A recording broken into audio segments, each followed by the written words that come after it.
Dorbar telang jong ke KHADC hakas ngi balang kala Mynjur ya kalan bil kabil kabante la kamlut ha ka be de ke jing de jing thi ki jaka puta ha put usam jong ke council katkum ke jing ong jong CM party tos khan kani kabil endak la long an kante la kam wat ya ke jing shim kabu kinong tho jaka kuju o da ka dor ka bahe bha ban sangam ngihap iban pensngau jaka sarkar namar ka jing ya kenduk ka jungi kebakat duk usi mister kat long ba orang ba pihak penkere ba ya ketiki kot kisla ke bede bagini ke jing demand jengi ya ka district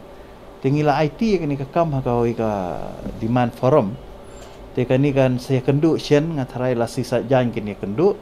tadin bala biang lut in saya kenduk biang ya sarkar no it go to governor go to the government go through the government lah but the government form a special committee to study about the bill. Then after that, the government has given some query or views and refer back to the council. So from the council, what we are doing, we are not just send back to the government, but we place again in the floor of the house,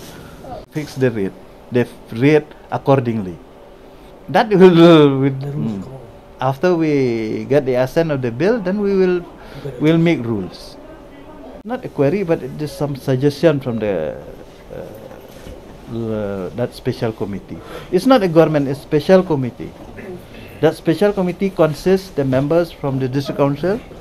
the law department, and the DCA department.